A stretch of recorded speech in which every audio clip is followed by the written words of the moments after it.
kita sudah mulai mengalami dampaknya di Indonesia. Krisis kesehatan ini di samping juga sudah mulai cukup banyak korban, kita juga melihat bagaimana dampak ekonomis kita sangat terasa. Sektor wisata misalnya yang paling terpukul. Daerah-daerah wisata, restoran, hotel mengalami pukulan yang sangat keras sekali.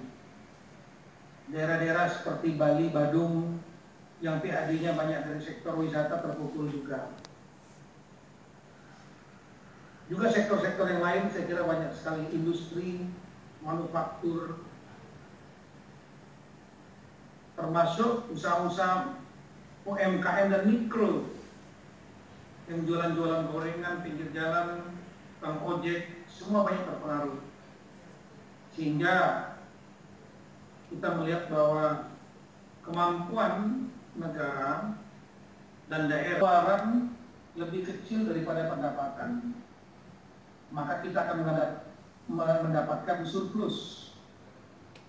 Sebaliknya kalau seandainya pengeluaran atau belanja lebih besar daripada pendapatan, itu namanya defisit.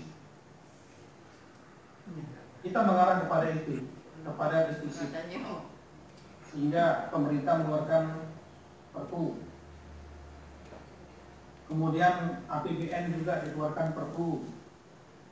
Kenapa? Karena pendapatan pemerintah pusat, terutama dari sektor pajak, pasti akan berkurang dengan banyaknya dunia usaha yang mengalami sama.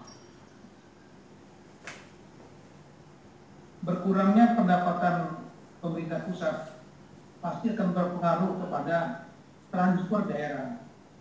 Di daerah memiliki dua sumber yang paling utama. Satu adalah dari transfer pusat yang menjadi tulang punggung untuk banyak daerah.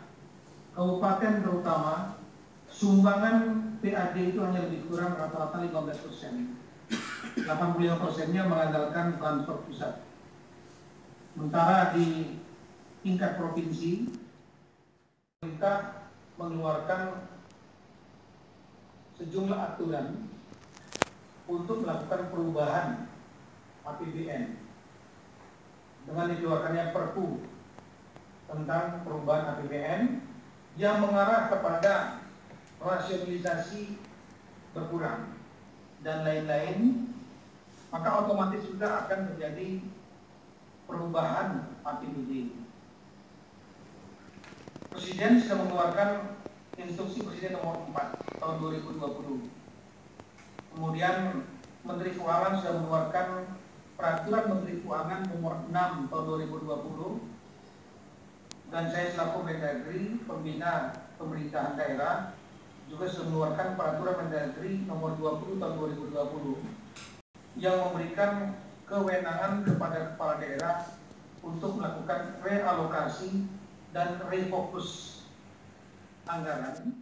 19 sangat-sangat mudah.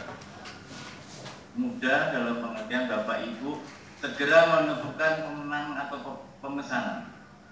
Butuh APD, Bapak Ibu langsung pesan. Tinggal PPK-nya saja yang pesan. Tidak perlu membentuk pokja pemilihan, tidak perlu pejabat pengadaan. Cukup PA menugaskan PPK segera memesan. Uangnya belum ada Pak, saat ini masih realokasi, refocusing. Terus pesan, kontrak dapat ditandatangani sebelum ada anggaran khusus penanganan darurat.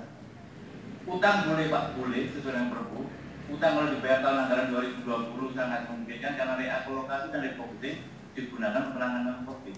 Tapi kalau dengan realokasi refocusing tetap tidak cukup uangnya, boleh Pak dibayarkan tahun 2021. Boleh.